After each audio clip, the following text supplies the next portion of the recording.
you embarrassed for me?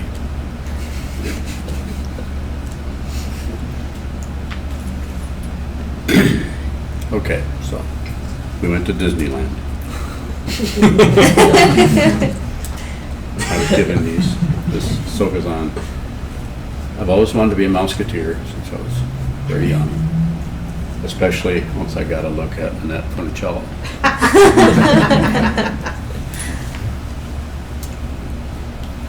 So, this evening's Dharma talk is titled First what? Clarify inward. Yes, first clarify inward. So it's just a very simple idea, and it's one that I talk about all the time, over and over and over again, over and over. And then I talk about it some more, and then I think of another way of talking about it. But it's so simple that it's very hard to actually get it into your thinking process, your awareness process, get it past your preconceptions, your cultural crap that you've been fed by others, all well-intended, of course. And that has to do with before you start going out, before you start accusing, before you start crediting, before you start blaming, before that, first clarify this. Because if you don't, you'll mistaken your own unclarified confusion, passion, aggression, ignorance for what's out there. You'll think that what you're seeing out there is actually out there, and actually you're projecting your own unresolved, unclarified ignorance, anger, resentment, even rage. You'll put it out there because you don't want it anymore. You want to get rid of it. So you want to blame somebody. And we're not saying, what makes it really hard is quite often there is somebody that has something to do with giving you a hard time, blaming you. Giving you a hard time and inflicting discomfort or punishment or something on you that was unreasonable, as if any punishment's ever reasonable.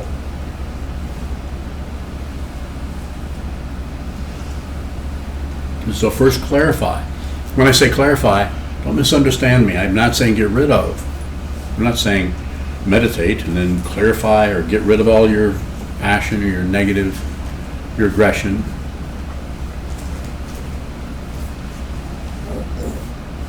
Don't bother to get on that merry-go-round, because that's what it is. The illusion of getting somewhere is what children like on a merry-go-round. You get on and you go round. You come back around again. You come back around again. And for children, that's wonderful. They actually know that they're going in circles. An adult gets on there, and what do? They get bored, because they think you're supposed to get somewhere. Children know that. You don't have to get anywhere. You just have to be where you're at. That's why children are so amazingly wise. You talk to a 7-year-old, and even though they're only 7, something about talking to someone who's 7 is refreshing. When I say talk to them, I'm saying listen to them. Talk just enough to get them to talk, and then shut up. Listen. There isn't a single 7-year-old that isn't more aware of what their body mind is than you are. Because if you're an adult, you've probably shut down on 98%, well, I don't want to say that, but 72% of your insight, of your natural ability to see what is true fundamentally for yourself. If you understand what's true, if you see it for yourself, you don't need to ask anybody. You certainly don't need to ask me. And if you do ask me, I'm probably going to say, why don't you go find out? Why don't you sit down and look at the wall and see who you are? Find out who you are. There's people, especially in this times where life is everything is very public. We have lots of crazy people running around. Even the people who profess to be sane are crazy.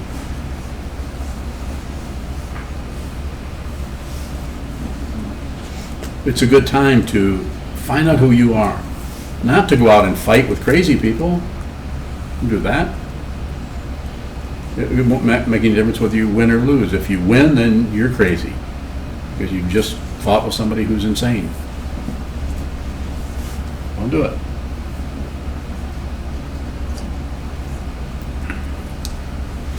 Of the two, keep the principal witness. This is Atisha's 7 points of mind training that some of you have studied Buddhism in depth know about. Of the two, me and you guys. Of the two, me and you. You and other. Of the two, keep the principal witness. Who is the principal witness? Your consciousness. Keep that. But don't believe it. But don't disbelieve it. That's another duality that's very difficult, that most of the world runs on a completely different set of guidelines or protocols here. Most people are looking for right and wrong, correct and incorrect. On the spiritual path, that's a very low level of thinking. When I say low, I only mean descriptive. I'm not saying bad. You have to start somewhere, and so we start with the provisional teachings. Life is suffering, the cause is desire, the goal is cessation, and the path is Shila, Samadhi, and Prajna. Here's a mouthful. Life is difficult. The reason it's difficult is you don't like how things are and you want them to be different, and this causes stress and pain either right then or later for yourself or for others. It's possible to bring that to an end, and how? Through your wisdom eye, through developing your awareness so you can see what is true for yourself rather than just following a particular set of instructions.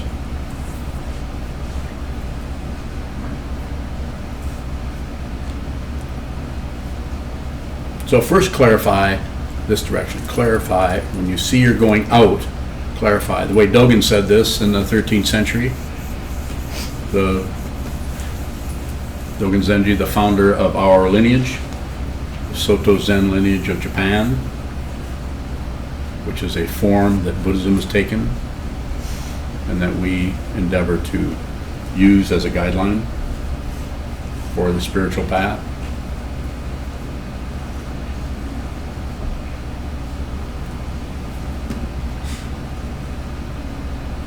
He said,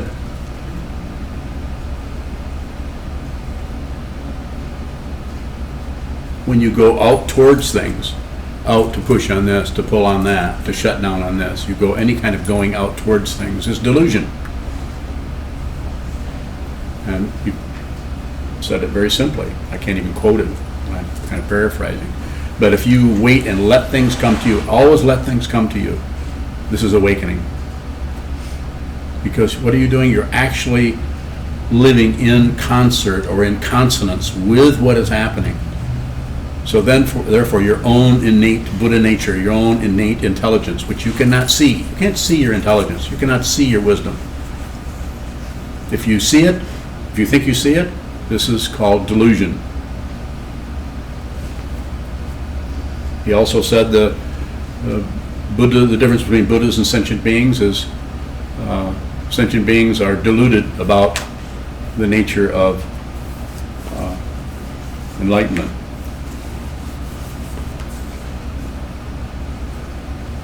What was the next thing he said? Those who are clear about delusion are Buddhas. Yeah.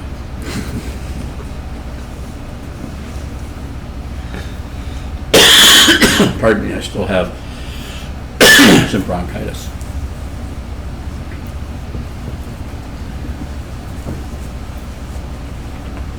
I didn't do that to test him. I did it because I lost track of what I was talking about, which happens often. But I haven't lost track of what I'm highly, highly motivated to convey to all of you who will listen, who also all will lend me your ear, as they say, for just a few minutes.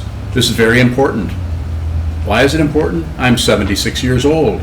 I just spent my whole life, right up to this point, trying to understand, what is this? What does it mean to be a human being? What does it mean to be alive, to have a beating heart, have eyes, ears, nose, tongue, body, mind, have intense desires about this, intense aversion to this, intense attachment to one thing, intense repulsion about other things, and have this coming and going all the time without any explanation. There's no here's how this works. This is why you're feeling this way.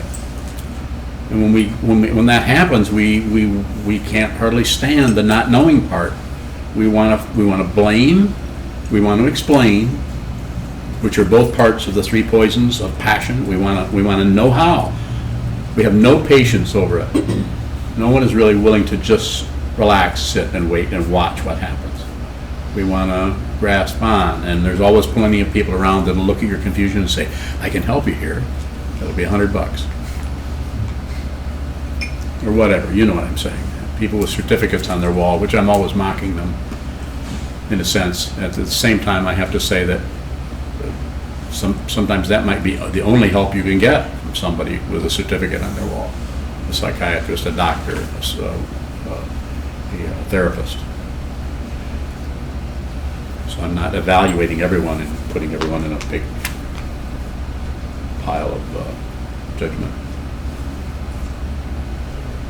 So first clarify this direction. So what's being said is through the practice of meditation, you don't have to become a Buddhist necessarily. It helps because just the structure of Buddhism has been set up for 2,500 years. This teaching has seemed to work enough that people continue to do it and it gets passed down. I just spent a long time doing this, so I'm saying listen to me. Don't believe it. Don't disbelieve it. Don't do anything with it. Listen to what I'm saying and do whatever else comes next. But at least have some openness there where you don't do anything with it. Don't evaluate it. Don't judge it. Don't approve of it. Don't disapprove. Don't shut down on it. Those are the three poisons. And all I'm saying is, in 3 words, train your mind. I'm not saying believe me. I just said don't believe anything I said. Didn't I say that? Just now. Don't believe it.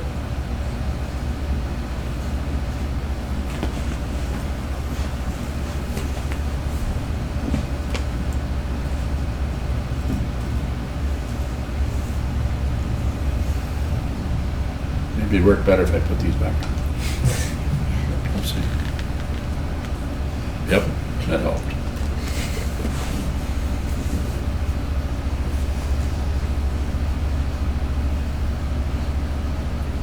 So the idea about clarifying it is, what would that mean? Very simply put, it's to look at what the confusion is. How do you don't get clarity on something by imagining clear stuff or pouring, what do they call that stuff? 20 mule team borax. Sorry, I'm old.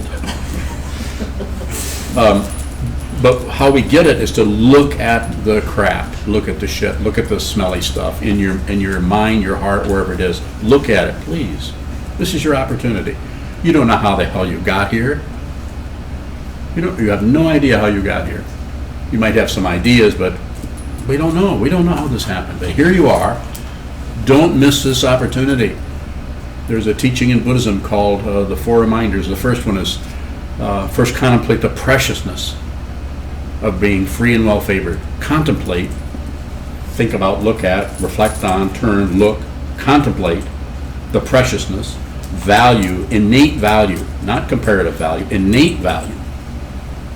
It doesn't have any second, it doesn't have anything to come, you know it because it's so incredibly true that you can't prove it. If it's really true, you don't have to prove it. This whole idea of truth and false is misunderstood. People think that there are true things and false things. You go to war over them. First, contemplate the preciousness of being free and well-favored. Free to actually come to a room like this, be allowed to come here, to come to a gathering like this, which happens once every so often. Well-favored in that your mind is not so filled with gunk and preconceptions and opinions and ideas and judgments that you're living behind a wall of various kinds of, it's like living behind 20 or 30 of these shoji screens. Everyone a different concept about what life is about, what you've been told, what you think is true, and on and on. So you apparently, or you wouldn't be in this room. Circumstances may have brought you here that cut through some of that, just puts you in this situation. But well favored in that you are not so locked into your opinions that you can't sit for an hour or so and listen to somebody talk about something they just spent their whole life looking at. Not believing in. There's nothing to believe here. I'm not saying there aren't Buddhists who say, I believe in Buddhism. So some people need to work that way. That's fine, they should. But the kind of teaching we're talking about here is one of awareness, one of wisdom, and not of right and wrong. We're not here to judge anyone, even though it's obvious some people are, if we wanted to judge them, we'd say, that's kind of wrong there, what you're doing. But we know that that doesn't help. It just creates warfare, creates reaction. We have to find a way to work with our own minds in such a way that when we do, that is so clear, who we are is so clear that when we go out and extend ourselves into the lives of others, even if it's only a conversation with our family members, or even if it's only just something that's kind of not going to last very long and isn't particularly philosophical, political, or anything, but that we're totally present with them, we're with them, and we're so clear about our own confusion that because we can see the difference between our confusion and theirs, and we don't get mixed up about it. We don't suddenly start blaming them for how we're feeling. Your feelings are yours, belong to no one but you. So if someone comes along and does something that triggers something where you're feeling it and you start blaming them for how you're feeling, this is called confusion and delusion. And if it gets extreme, it's actual insanity. There are people who are completely insane. I'm laughing because sometimes they're quite humorous.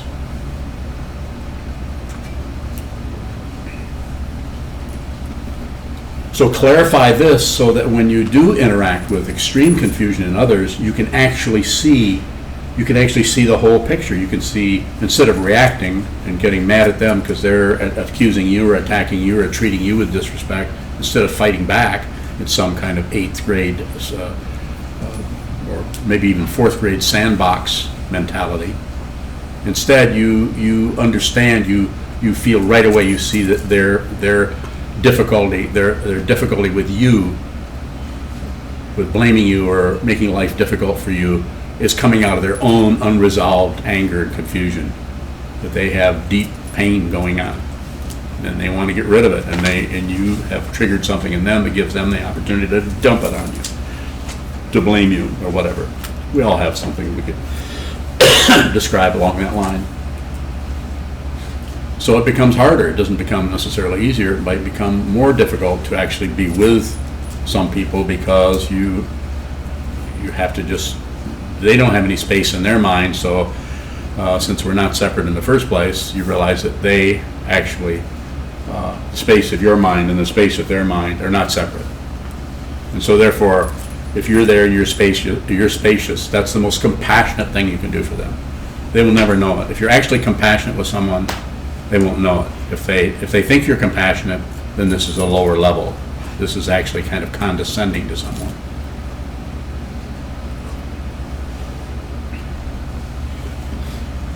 I'd love to have some questions based on what I've said here, if you have them.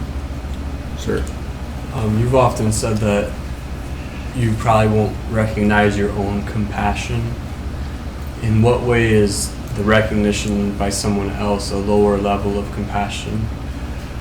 All I'm saying is if it's a relative thing, like you're feeling really bad and somebody's very sympathetic to you, so it's kind of a sympathy. Nothing wrong with sympathy. We all have sympathy. We see someone get hurt or something, suddenly we feel really sad for them. But actual compassion for someone or with someone might not be all that noticeable. It's just the spaciousness of it. Compassion is not about doing something really nice for somebody in trouble. What is compassion that isn't relative? It's happening right now. Doesn't belong to anyone. Actual compassion just has no owner. This is called egolessness, the transcendence of the personal self. And when that is done, if one really does that, then one either gets hooked there and locked on as an identity of I've transcended my personal self, or they go further than that and see that there really isn't any other either. More, please. compassion can't really be seen, can it be cultivated? I think the way that it's cultivated is by seeing the lack of caring that we have, and the intense self-centeredness that we have about wanting to be right, or wanting to not, even though the world around us is incredibly stressed and strained and is suffering, instead we are worried more about how we look, or if we're going to succeed at something. We can totally shut down and ignore that, to see that how much we ignore the suffering in the world. I mean, how can you even have cereal? How can you even have cereal in the morning, or fix your breakfast when you see what's happening in Syria? Does relative compassion point towards fundamental compassion? I think it has to start somewhere. Yes. So we have to walk. We have to ride a bicycle. And then we have to get a car. And then we got a jet plane.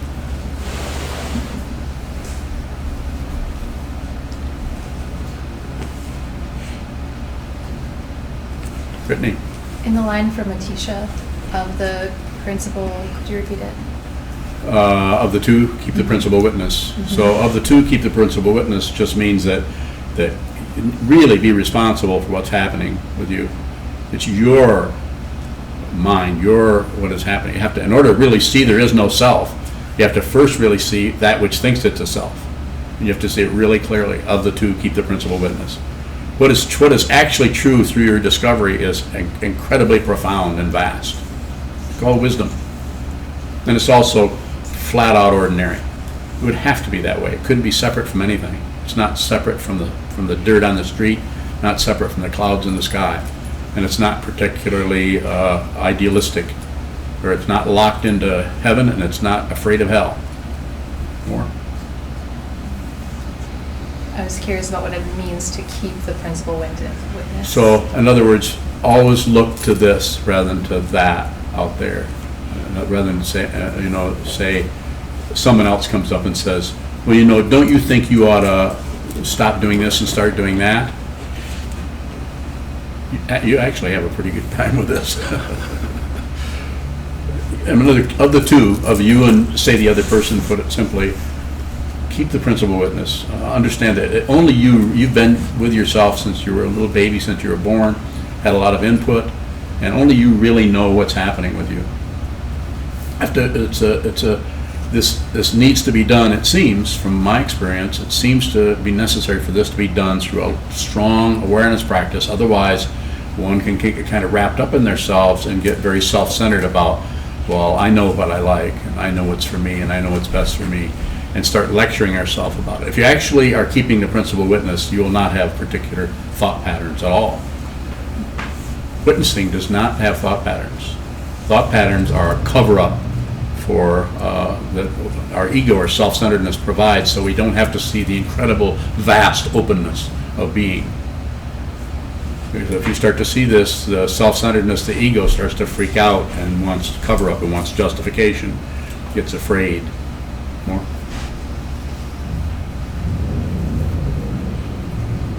Seems it could be very confusing. What is the principal witness and what is specifically coming from elsewhere? So working with awareness is a way to clarify and get clear. It is. It is a way, and if the more this can't be understood unless you're a meditator. If I say this to people who don't meditate, I wouldn't even say it to people. I'm basically addressing this to people who meditate and those people who have just recently been introduced to it. If something catches hold, good. If it doesn't, then people weren't meant to hear it. But the more confusion you're experiencing, the closer you're getting to wisdom. So the more, because you're actually starting to turn the light of awareness this direction and look within. We have to see who this person that we think we are, that we were named when we were very young, and our parents have told us who we are, and our brothers and sisters have treated us either good or not so good or indifferent, and culture and society and all the things that we've been subjected to through our lives. It's much easier just to take the route of somebody else's ideas about us.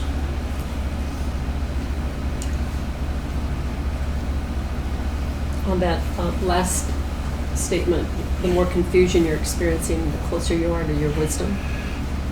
It's a way of talking about it, yes. Is that for anyone or even non-meditators?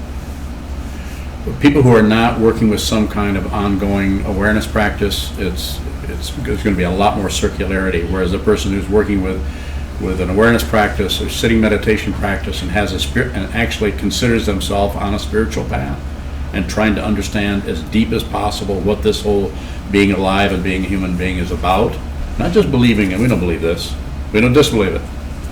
This is a non-theistic spiritual path, much different than a theistic one where there's belief and things you have to subscribe to and believe in and so on. We're not saying we don't have guidelines. We have, traditionally, we have 16 of them, this tradition, which are to be observed, not obeyed. So we don't obey them. Although it says in the 10 grave precepts, don't kill, don't steal, don't lie. So very simple, but they're not exactly treated the same way as commandments are. It's, for one thing, saying don't kill also acknowledges in this tradition that you can't help but kill. If you're going to live, you're going to kill something. So go easy on them, whatever you're killing.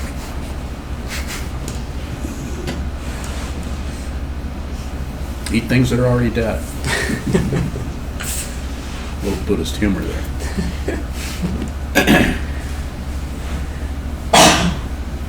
Earlier, and you've said numerous times, train your mind. Yes.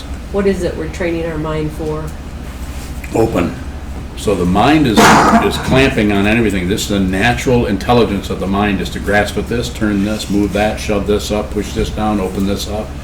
We're constantly intense curiosity about everything. You know, how it was like being 4 or 5 years old. You know, really, what is this all about? What's happening? We have to touch everything. We have to feel of everything. We have to listen to everything.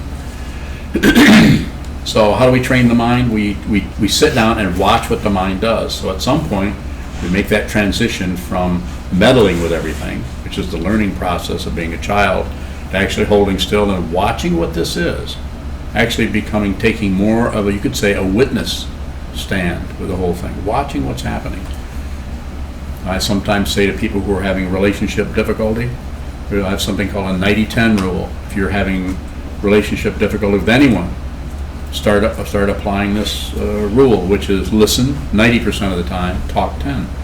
And you'll find that your relationship dynamic will probably improve. Will at least be more clear. You'll be more clear about what is actually happening there. There'll be less tendency to fill up everything with your opinions.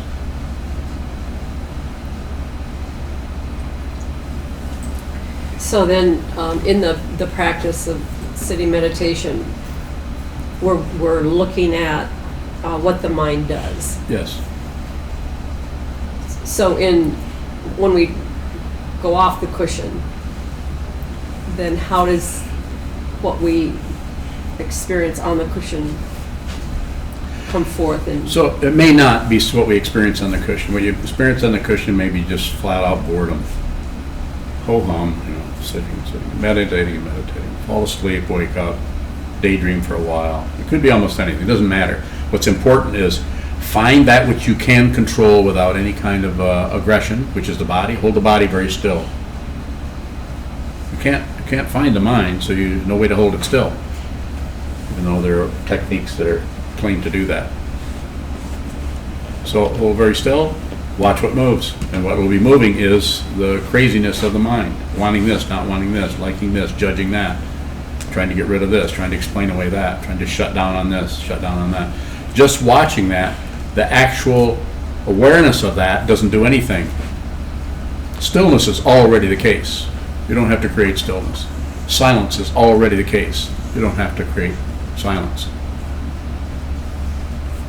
It's already the case. You're already still, you're already silent. This is what you do when you meditate. You're just resuming your the natural state, the great perfection. You're just resuming your Buddha nature. None of us are separate from the enlightened one, the Buddha, or from any Buddhas anywhere. So when you sit down, Buddha. People might look at that and think, oh, space now turning into a cucumber. All of the two, keep the principal cucumber.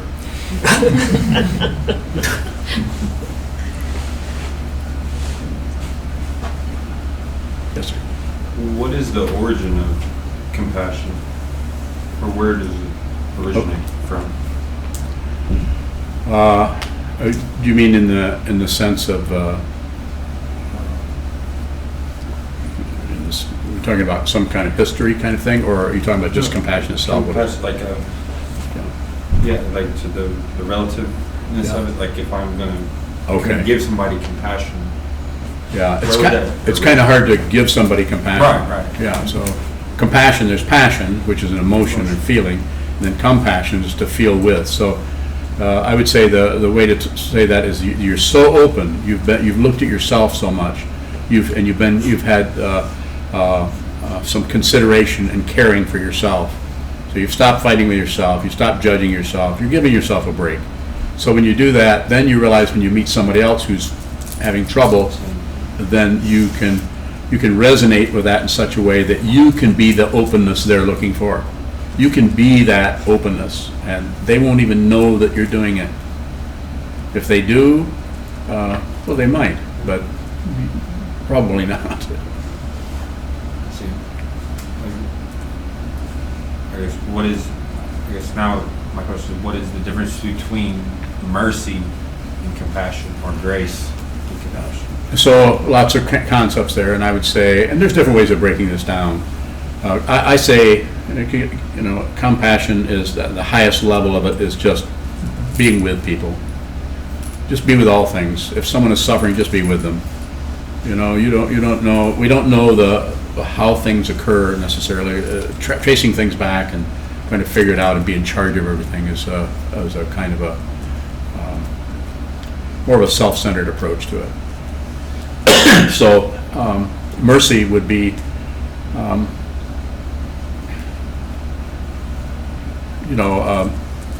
not sure how that would operate in the level of Buddhism, but it would be like caring about somebody and giving them compassion or a break from what's happening, or caring about them on some deep, in an active sort of way. We usually don't use that word, although it's still a word. And then grace is something that happens that is not your doing. You've so much stopped fighting, agreeing with, disagreeing with. You're done. As my teacher Chogyam Trungpa Rinpoche once said in a teaching, that the path to awakening is one disappointment after another until the final disappointment, which is awakening itself. And so it's like grace. You don't accomplish enlightenment. It comes suddenly. You just happen to pass the right doorway. That's how it feels. Yes. Oh, I forgot my question. Yes.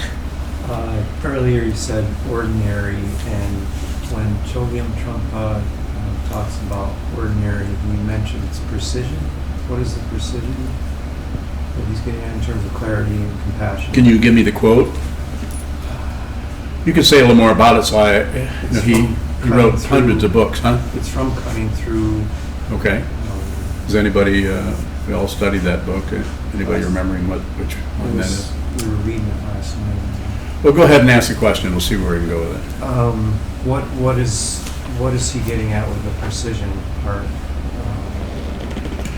In the clarity? Not distracted. So if it's just ordinary, then you're not particularly taken away by your fascination of something. If something is ordinary, that's not particularly fascinating. So if it's ordinary, then you can actually see where the bright red turns into beige. You can see where the light green turns into red.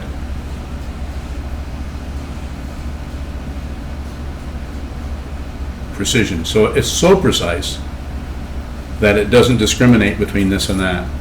So like the gentleman behind you has a red shirt with the black letters, failure on it.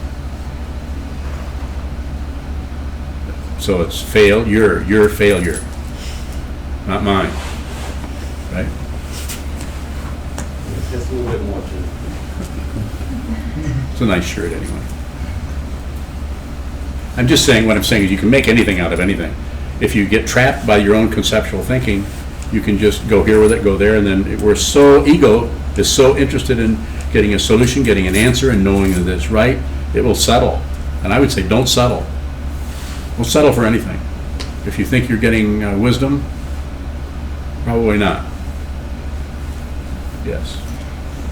Can you be the openness that someone is looking for if you're judging them? If you know you're judging them. And you might even be better at it. Because you know you're judging them. But you feel it, you're judging them, you don't like it, but you're not running that down on them. You're taking, you could say, as they say, take responsibility. You're responsible for your own feelings and emotions. You're no longer, even though you know this person or that situation is triggering this turmoil that's turning out to be judgment or something like that, still you can see that it's such a big picture. It's such a huge situation. It's not just this little person, this little person, this little person. It's gigantic is an understatement. So yes, the openness doesn't belong to anyone. So if you're there, you're with them, and you're open, and they're so hard on themselves that they act like an asshole most of the time. They don't really know they're doing that. They don't know they're acting that way, and they also don't know that they're actually covering up that which they're covering up their wisdom mind, and you're paying for it. But if you see that, then your only job as a bodhisattva or as a practitioner of this path is just to be with them. Sometimes it sucks to do that, yes. What if you're judging the fact that you're judging them? Double negativity. Well, I would go to judging the fact that you're judging them and be judgmental about that. I mean, you might as well do the math. I mean, if you're going to do addition, you might as well do multiplication. I mean, I know you like math. Didn't you get a degree in math? Yeah. I failed math. Really? How is awareness of judgment openness?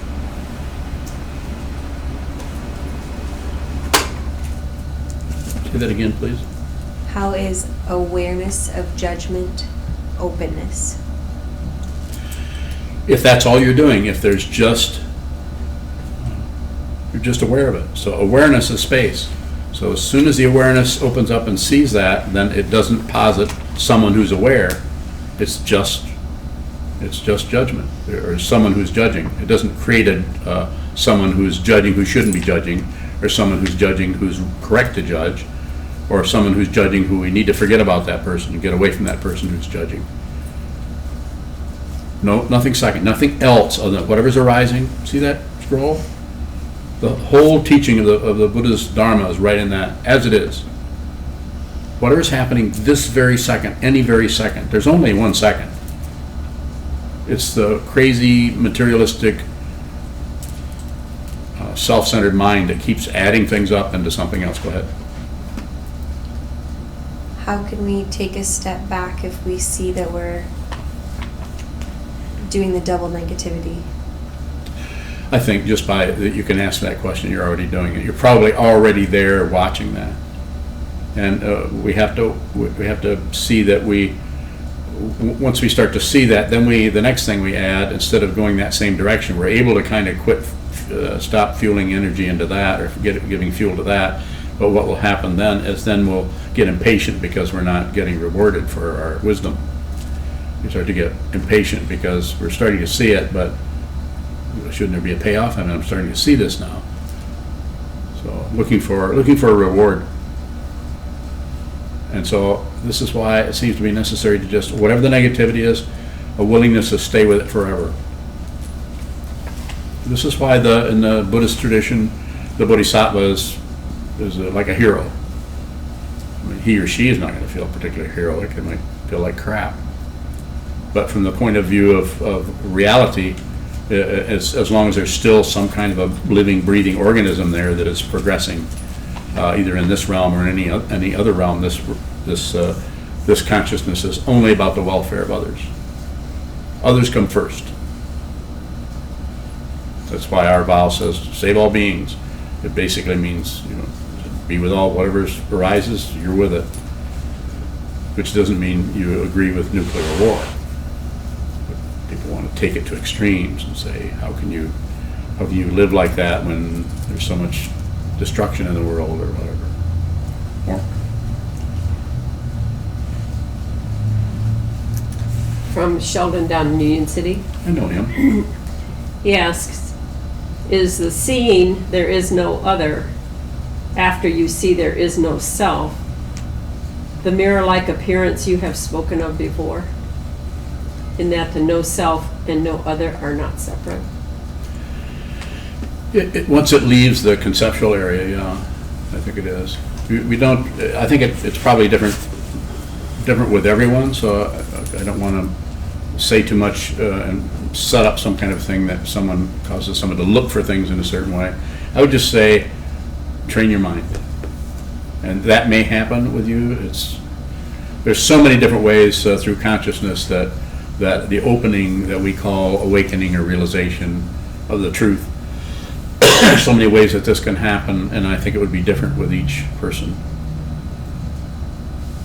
Question from Shane out in California. Shane. Yes, Shane. When walking down the infinite hallway, is it okay to keep some doors closed?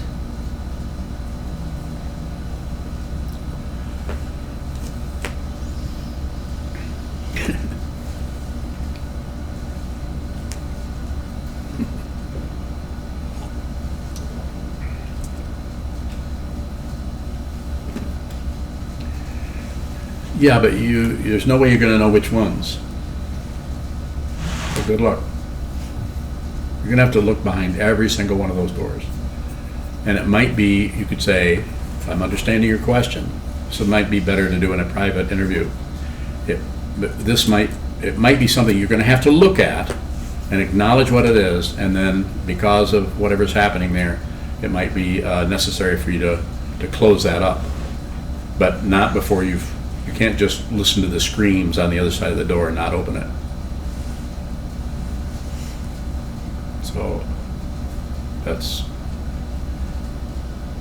it depends on what it is. So I don't think walking past a door, if I'm hearing you, understanding you correctly, it would be good if you see it and you want to keep something shut or closed down. I think it probably should be looked at a little bit.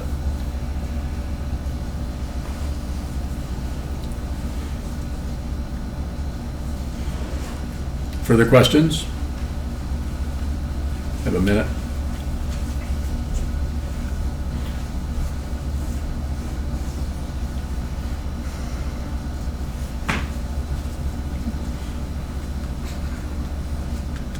Further questions now? Did you go on any rides? Did you go on any rides? We went on two rides. Quite complicated, You've been there, haven't you? Yeah. No? Not Yeah. the one in California, the one in Florida. Oh, well, I'm sure there's similar. We went on a boat that went through what did we go through? Pirates of the Caribbean. Yeah, Pirates of the Caribbean. There was all kinds of mechanical beings that were animatronics. They were acting crazy. Some of them looked just like Jack Sparrow. They looked just like him. Amazing. In the Haunted Mansion. Then we went in the Haunted Mansion. That had some pretty nice illusions in it. Didn't scare me.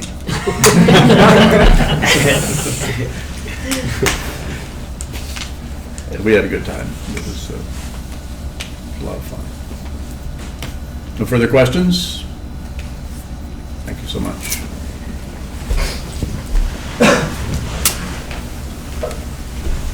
We'll stand and dedicate the merit in the back of your red chant books.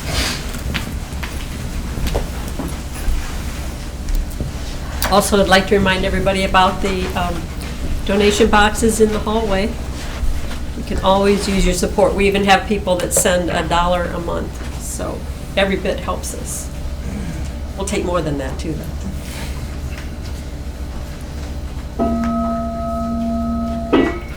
May the merit of this penetrate into all places, so that we and every sentient being together can realize the Buddha's way.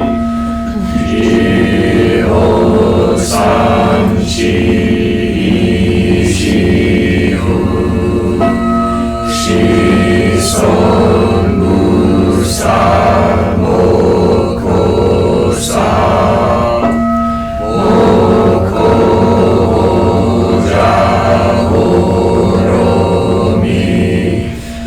directions, the three worlds, all Buddhas, all venerable ones, Bodhisattvas, Mahasattvas, the great Prajna, Paramita.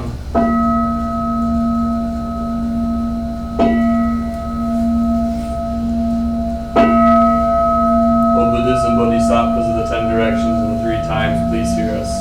Please come down out of the light and protect Sokukoji Buddhist Temple Monastery, our Sangha, families, friends, and visitors. Heal everyone who is unhappy, sick, or suffering, and fill them with light.